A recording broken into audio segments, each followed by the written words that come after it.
Now अब हम देखेंगे चेंज इन डिमांड। अब तक हम लोगों ने देखा वेरिएशन इन डिमांड, इसके पहले वाली वीडियो में देखा। अब इसमें हम लोग देखेंगे change in demand. Change in demand means when demand change only due to other factors, price is remain constant. जहां पर प्राइस रिमेन कांस्टेंट होता है और अदर फैक्टरों की वजह से डिमांड में चेंज होते हैं, तो उसे हम लोग बोलते हैं change in demand. Price remain constant, other फैक्टरों की वजह से जो डिमांड में चेंज होता है उसे हम लोग बोलते हैं चेंज इन डिमांड। समझा? अदर फैक्टरों की वजह, चाहे वो इनकम की वजह से, चाहे वो पॉपुलेशन की वजह से, चाहे वो एडवर्टाइजमेंट की वजह से, चाहे फ्यूचर एक्सपेक्टेशन की वजह से, वेदर कंडीशन की वजह से, पर किसी भी अदर फैक्टरों की वजह से, गवर्नमेंट पॉलिसी की वजह से, कोई भी हो चुकी, तो इन सब चीजों की वजह से अगर डिमांड में कोई भी चेंज होता है तो उसे हम लोग बोलते हैं चेंज इन डिमांड। प्राइस उसमें कोई चेंज नहीं होगा, प्राइस रिमेन क्या होगा? कांस्टेंट। प्राइस में चेंज होना नहीं चाहिए। अब change in demand divided in two part. First A, increase in demand, increase in demand, and second is what? B, decrease in demand, decrease in demand, ये B है और ये A है।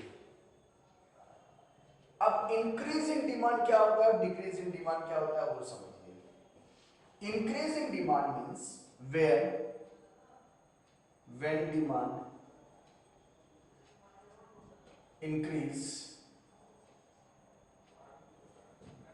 only due to other factor, only due to other factor,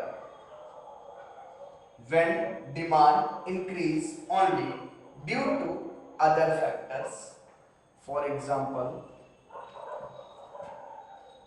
rise in population,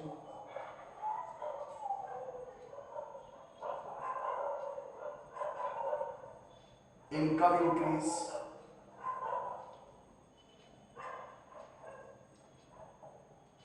या increase in population भी लिख सकते हो आप। Increase in population, income rise, rise in income, rise income rise, या राइज इन इनकम लिखो, rise in income, more advertisement, more advertisement मतलब when demand increase only due to other factors, for example increase in population, rise in income, more advertisement, etc., where price is remain constant, remain constant, where price is remain constant, when demand increase only due to other factor, for example increase in population, rise in income, more advertisement, etc., where prices remain constant, is called increase in demand. increase in demand, increase in demand का आपको कैसा आता है देखिए।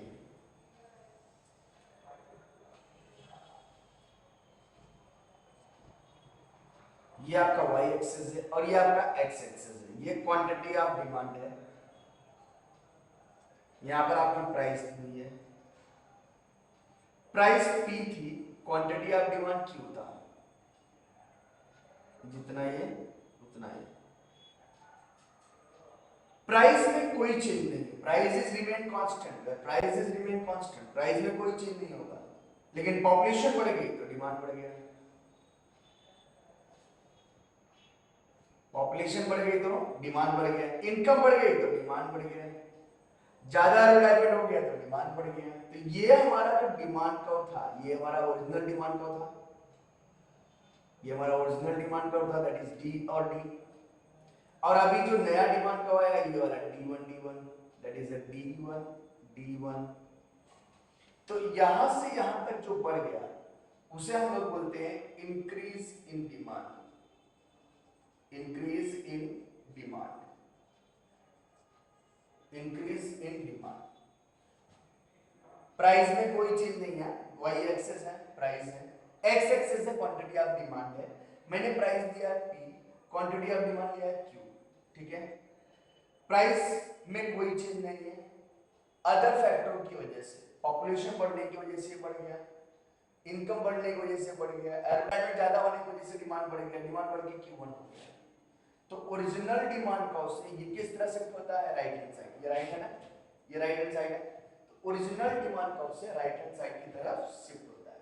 Original demand का उससे right hand side की तरफ जो शिफ्ट होता है उसे हम लोग इंक्रीज इन डिमांड कहते हैं, ठीक है। इसके बाद एक्सप्लेन भी कर सकते हैं नीचे, y axis represent price of commodity, x axis represent the quantity of demand.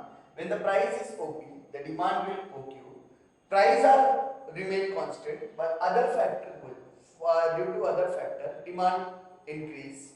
For example, rise in population, increase in population, rise in income, more advertisement, etc. Demands curve shift, demand curve shift from original left right hand side from original demand curve.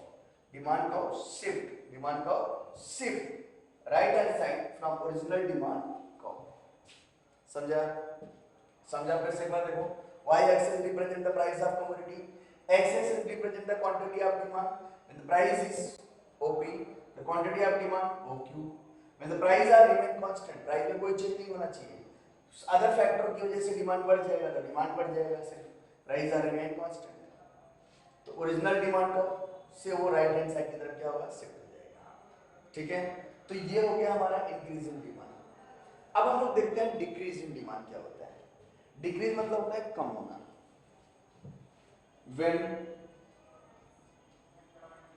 Demand decrease only due to other factor where price is remain constant.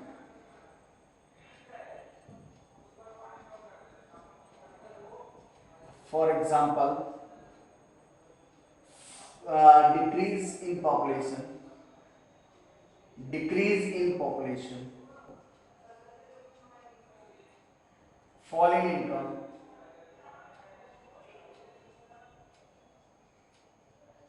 less advertisement, etc. When demand decrease only due to other factors where prices remain constant, for example, decrease in population, fall in income, less advertisement, etc. अब उसके बाद हम लोग इसका curve बना देंगे।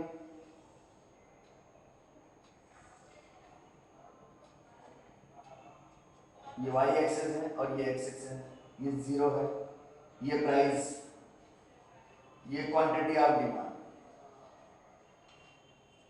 Price P थी, quantity demand Q था। प्राइस में कोई चेंज नहीं हुआ, डिमांड कम हो गया। पॉपुलेशन चली गई, प्राइस उतनी थी, डिमांड कम हो गया Q1। इनकम कम हो गया तो आपने डिमांड कम कर दिया, और एडवर्टाइजमेंट कम होने लगा तो इसकी मार्केट में डिमांड कम हो गई। तो price are remain constant, price में कोई चेंज नहीं है। तो ये ओरिजिनल था हमारा, दैट इज डी, ये ओरिजिनल डिमांड का था, और ये हमारा न्यू डिमांड का आ गया, दैट इज D2। तो ये जो इस तरफ शिफ्ट हुआ ओरिजिनल डिमांड कर्व से, ओरिजिनल डिमांड कर्व से लेफ्ट हैंड साइड की तरफ जो शिफ्ट हो जाता है उसे हम लोग बोलते हैं decrease in demand, decrease in demand. अगर मुझे इसका कंबाइन कर्व बनाना है, इसका मुझे कंबाइन कर्व बनाना है, तो मैं इसका कर्व जो है यहां बना देता हूं। आप लोग ध्यान दीजिए, कंबाइन कर्व मैं बना रहा हूं यहां पे, ठीक है। मैं कंबाइन कर्व बना रहा हूं इसका,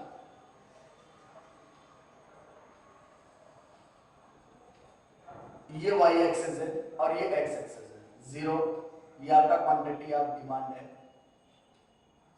और ये आपकी दी हुई है प्राइस। प्राइस ओपी है, क्वांटिटी ऑफ डिमांड, ये Q हो गया, P Q, जितना ये लिया मैंने उतना ही लिया, ठीक, थोड़ा चलते हैं। फिर प्राइस बढ़ गई, ये ओरिजिनल डिमांड का होता हमारा, that is a D D. Price में कोई चेंज नहीं है, डिमांड बढ़ गई, डिमांड यहां पर आ गया। Price are remain constant, price में कोई चेंज नहीं है, प्राइस रिमेन कांस्टेंट है। फिर इसको बोलते हैं D1 A से B की तरफ, प्राइस कम हो, प्राइस रिमेन कांस्टेंट है, डिमांड कम हो गया, दैट इज Q1 और ये Q2, तो ये डिमांड को यहां पर आया, दैट इज D2, तो ये इसको C बोलेंगे और इसको D बोलेंगे, ठीक है। तो ये ओरिजिनल डिमांड का उसे जो राइट हैंड साइड की तरफ शिफ्ट हुआ उसे हम लोग इंक्रीज इन डिमांड,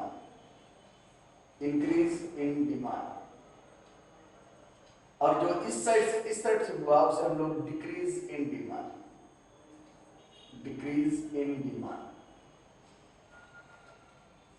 ओके, समझा।